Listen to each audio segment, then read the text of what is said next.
Think and Grow Rich. The Devil's Workshop. The seventh basic evil.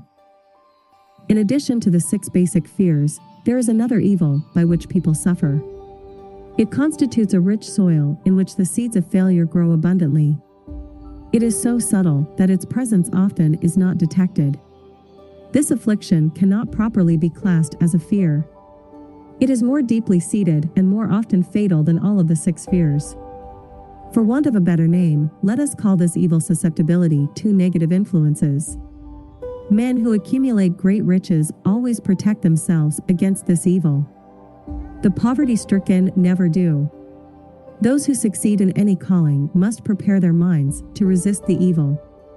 If you are reading this philosophy for the purpose of accumulating riches, you should examine yourself very carefully to determine whether you are susceptible to negative influences.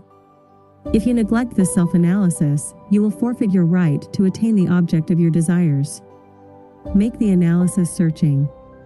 After you read the questions prepared for this self-analysis, hold yourself to a strict accounting in your answers. Go at the task as carefully as you would search for any other enemy you knew to be awaiting you in ambush, and deal with your own faults as you would with a more tangible enemy. You can easily protect yourself against highway robbers, because the law provides organized cooperation for your benefit, but the 7th basic evil is more difficult to master, because it strikes when you are not aware of its presence, when you are asleep, and while you are awake. Moreover, its weapon is intangible, because it consists of merely a state of mind. This evil is also dangerous because it strikes in as many different forms as there are human experiences. Sometimes it enters the mind through the well-meant words of one's own relatives. At other times, it bores from within through one's own mental attitude. Always it is as deadly as poison, even though it may not kill as quickly. How to protect yourself against negative influences. To protect yourself against negative influences, whether of your own making or the result of the activities of negative people around you, recognize that you have a willpower and put it into constant use until it builds a wall of immunity against negative influences in your own mind. Recognize the fact that you, and every other human being, are, by nature, lazy, indifferent, and susceptible to all suggestions which harmonize with your weaknesses. Recognize that you are, by nature, susceptible to all the 6 basic fears, and set up habits for the purpose of counteracting all these fears. Recognize that negative influences often work on you through your subconscious mind, therefore they are difficult to detect, and keep your mind closed against all people who depress or discourage you in any way. Clean out your medicine chest, throw away all pill bottles, and stop pandering to colds, aches, pains, and imaginary illness. Deliberately seek the company of people who influence you to think and act for yourself. Do not expect troubles, as they have a tendency not to disappoint. Without doubt, the most common weakness of all human beings is the habit of leaving their minds open to the negative influence of other people. This weakness is all the more damaging, because most people do not recognize that they are cursed by it, and many who acknowledge it, neglect or refuse to correct the evil until it becomes an uncontrollable part of their daily habits. To aid those who wish to see themselves as they really are, the following list of questions has been prepared. Read the questions and state your answers aloud, so you can hear your own voice. This will make it easier for you to be truthful with yourself. Self-analysis test questions. Do you complain often of feeling bad? And if so, what is the cause? Do you find fault with other people at the slightest provocation? Do you frequently make mistakes in your work? And if so, why? Are you sarcastic and offensive in your conversation? Do you deliberately avoid the association of anyone? And if so, why? Do you suffer frequently with indigestion? If so, what is the cause? Does life seem futile and the future hopeless to you? If so, why? Do you like your occupation? If not, why? Do you often feel self-pity? And if so, why? Are you envious of those who excel you? To which do you devote most time, thinking of success or of failure? Are you gaining or losing self-confidence as you grow older? Do you learn something of value from all mistakes? Are you permitting some relative or acquaintance to worry you? If so, why? Are you sometimes in the clouds and at other times in the depths of despondency? Who has the most inspiring influence upon you? What is the cause?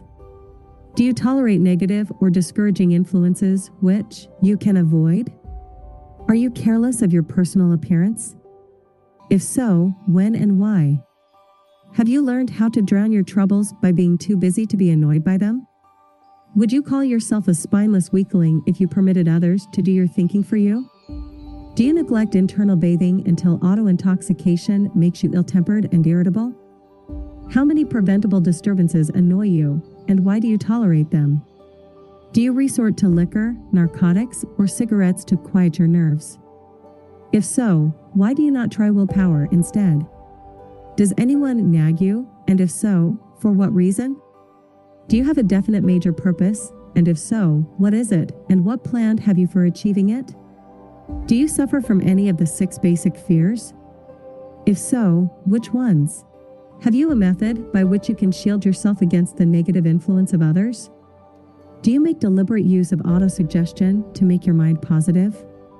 Which do you value most, your material possessions, or your privilege of controlling your own thoughts? Are you easily influenced by others, against your own judgment? Has today added anything of value to your stock of knowledge or state of mind? Do you face squarely the circumstances which make you unhappy, or sidestep the responsibility?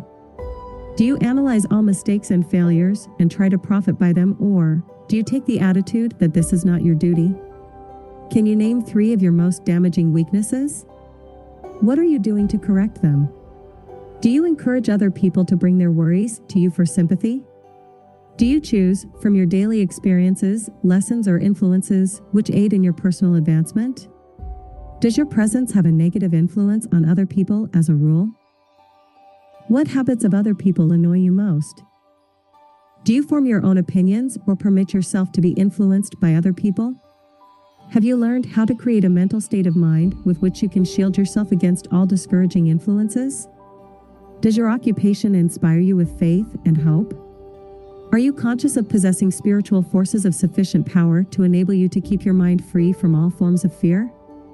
Does your religion help you to keep your own mind positive? Do you feel it your duty to share other people's worries? If so, why? If you believe that birds of a feather flock together, what have you learned about yourself by studying the friends whom you attract? What connection, if any, do you see between the people with whom you associate most closely, and any unhappiness you may experience? Could it be possible that some person whom you consider to be a friend is, in reality, your worst enemy because of his negative influence on your mind? By what rules do you judge who is helpful and who is damaging to you? Are your intimate associates mentally superior or inferior to you? How much time out of every 24 hours do you devote to A. Your occupation. B. Sleep. C. Play and relaxation. D. Acquiring useful knowledge. E. Plain waste.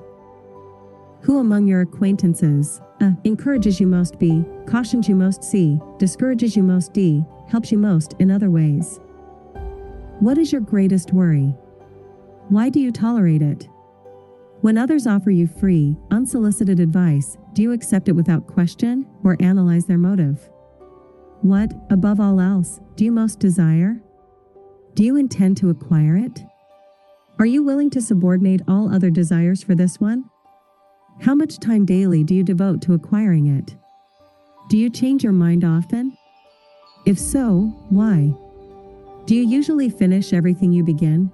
Are you easily impressed by other people's business or professional titles, college degrees, or wealth? Are you easily influenced by what other people think or say of you? Do you cater to people because of their social or financial status? Whom do you believe to be the greatest person living? In what respect is this person superior to yourself? How much time have you devoted to studying and answering these questions? At least one day is necessary for the analysis and the answering of the entire list. If you have answered all these questions truthfully, you know more about yourself than the majority of people. Study the questions carefully, come back to them once each week for several months, and be astounded at the amount of additional knowledge of great value to yourself you will have gained by the simple method of answering the questions truthfully.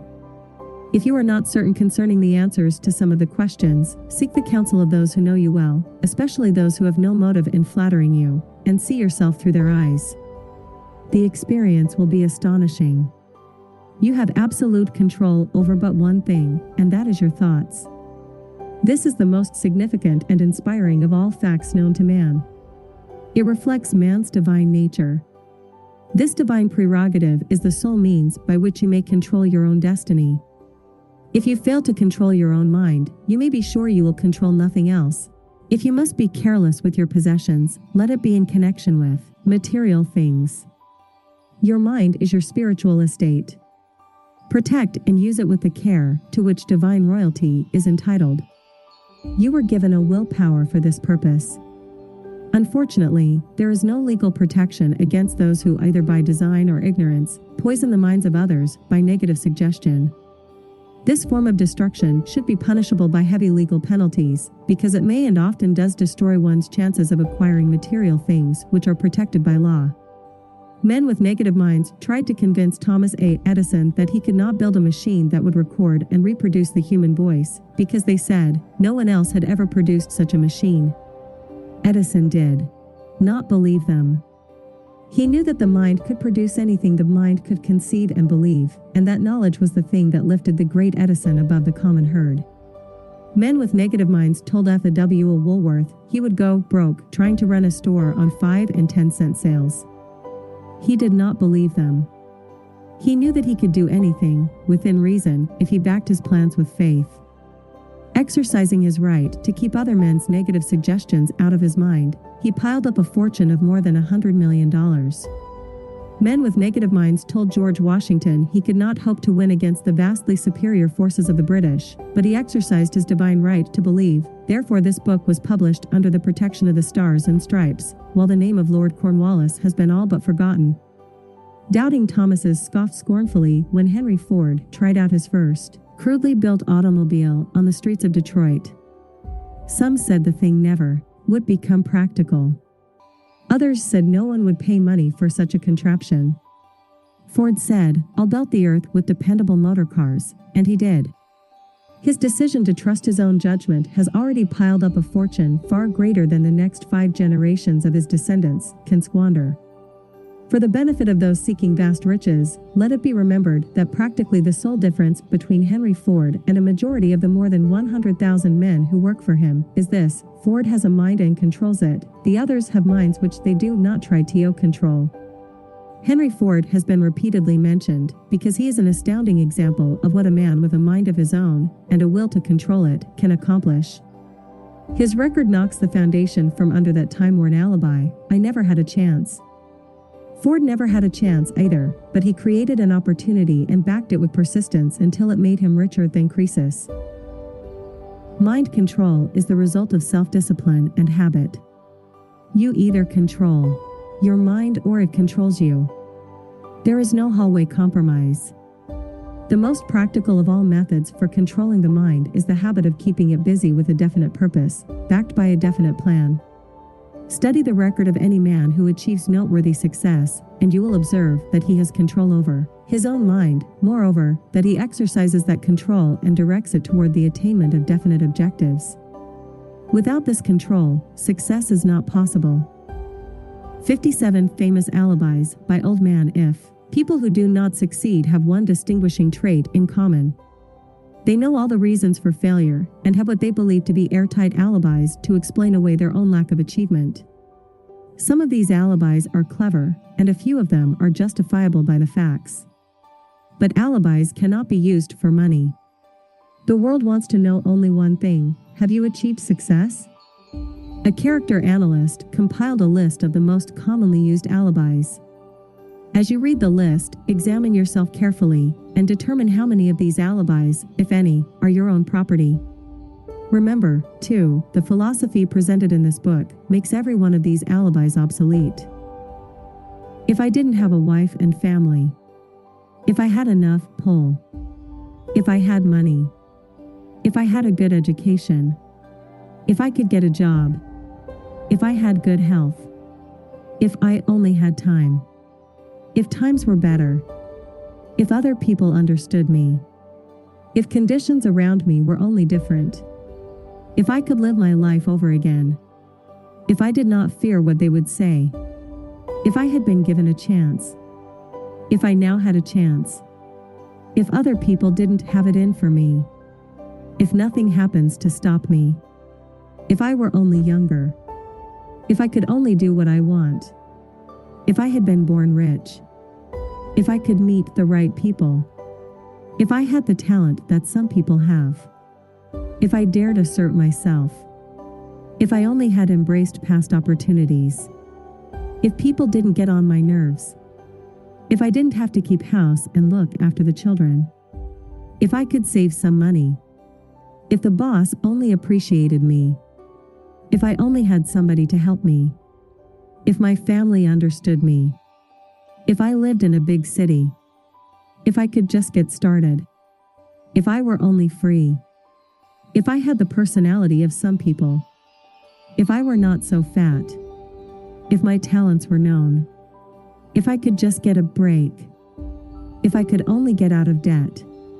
If I hadn't failed. If I only knew how. If everybody didn't oppose me. If I didn't have so many worries. If I could marry the right person. If people weren't so dumb. If my family were not so extravagant. If I were sure of myself. If luck were not against me. If I had not been born under the wrong star. If it were not true that what is to be will be. If I did not have to work so hard. If I hadn't lost my money. If I lived in a different neighborhood. If I didn't have a past. If I only had a business of my own. If other people would only listen to me. To see myself as I really am, I would find out what is wrong with me and correct it, then I might have a chance to profit by my mistakes and learn something from the experience of others, for I know that there is something wrong with me, or I would now be where I would have been if I had spent more time analyzing my weaknesses and less time building alibis to cover them. Building alibis with which to explain away failure is a national pastime. The habit is as old as the human race and is fatal to success. Why do people cling to their pet alibis? The answer is obvious. They defend their alibis because they create them. A man's alibi is the child of his own imagination. It is human nature to defend one's own brainchild. Building alibis is a deeply rooted habit.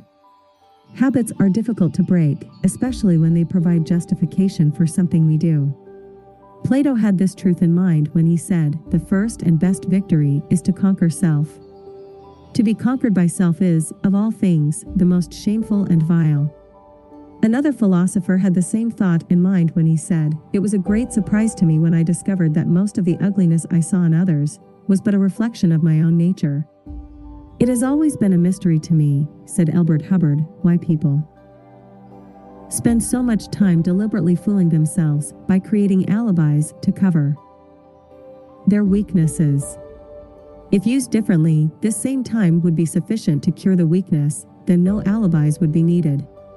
In parting, I would remind you that life is a checkerboard, and the player opposite you is time.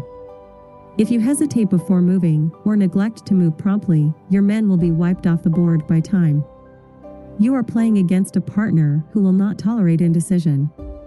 Previously, you may have had a logical excuse for not having forced life to come through with whatever you asked, but that alibi is now obsolete because you are in possession of the master key that unlocks the door to life's bountiful riches. The master key is intangible, but it is powerful. It is the privilege of creating, in your own mind, a burning desire for a definite form of riches. There is no penalty for the use of the key, but there is a price you must pay if you do not use it. The price is failure. There is a reward of stupendous proportions if you put the key to use.